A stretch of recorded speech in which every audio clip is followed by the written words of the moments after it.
Welcome to the How to Write a Book podcast, the show that helps you plan, write, and publish your book, even if you're a beginner or just feel like one.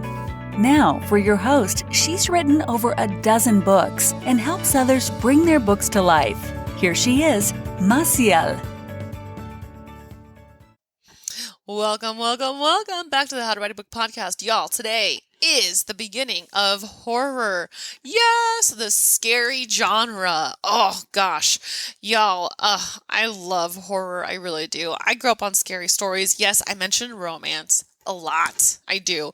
But I think that when you love romance, for example, or any other genre that has a lot of emotions and a lot of adrenaline into it, because romance can get really physical, you kind of also just are a little bit of an adrenaline junkie.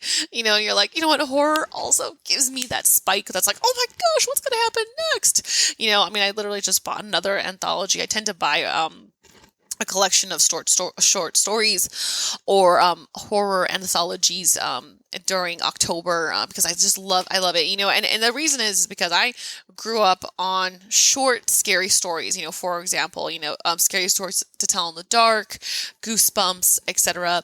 That actually kind of tells you more about where my age is at. I loved those books. They were fantastic, and the original illustrations were eerie, haunting, and perfect for those sets of books.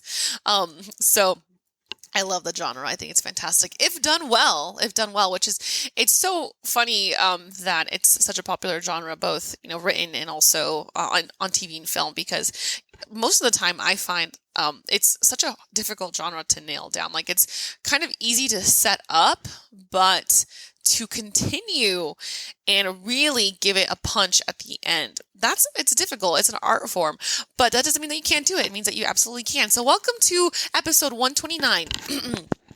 And we are at episode or day 9 here with a NaNoWRIMO challenge. So in case you're just jumping in, what I've been doing this month is, first I did some sets of inspirational episodes, but now we're going into subgenres, into genres, and we're going to have a couple of tips per genre. So we just did romance. We're now doing horror, and we will have 3 tips for that. Then we'll do fantasy, memoir, how-to, and self-help. I'm combining those into one, and then we're going to end with a graphic novel. So y'all, let's go ahead. Oh, and then also, if you hear Christmas music in the background, that's because my family celebrates Christmas very early. So you might be hearing that as well. All right. So horror. Now, of course, we have, the kings and queens of horror out there, but probably the ones that you're most familiar with, or the one that you're most familiar with and that I can use very commonly, is Stephen King, right? He is a king of horror, pun intended. And, one of the things that I think he does well, it's not his stories so much, although, dude, I love his book on writing. It's fantastic. And I love Stephen King himself. I think he seems like a very cool person. It's his ability to be prolific. That is what I think his number one skill is. Because when you go over his stories and his work, sometimes the endings fall flat. They just don't have that punch. And I won't give any spoilers away, but, we have such a great build-up, and I think he has a really nice blend of scary and also gore, I think is pretty cool. But towards the end, usually it kind of just falls apart or doesn't quite have that umph, and I think it's 50-50. He does have some that are like, wow, that hit the nail on the head, and the others that are like, oh, okay, that didn't quite make sense. But again, I think that his fantastic ability is to show up. His confidence, or maybe his attachment, it's real. He shows up for himself. He shows up for his writing every day.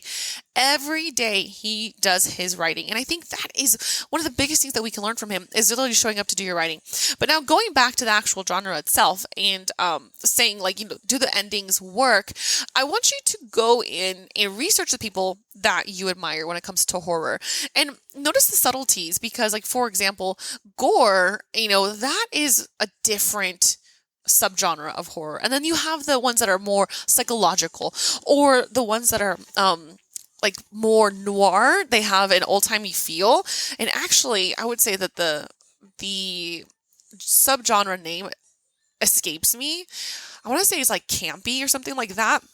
But we're talking about old school horror, like when the doors open and nobody's there. Like there's no blood involved, but there's this sense of eeriness, So kind of find where you want to go with that, because there are subgenres and there are people who don't want to do the whole blood and stuff, but they do want to do, the scary noises or scratches, things like that. So find your writing style, find a person who you like to mimic and read their work, and then understand why it's successful. Now, one of the things about horror you need to keep in mind is the buildup. The buildup of the genre is important. It's going to take many nuances to get it working, but we'll talk about that more in the next episode. So y'all, thank you so much for episode 129 and day 9. Y'all got this. Remember, if it scares you, it's probably going to scare somebody else. All right, so thank you, and we'll see you on the other side.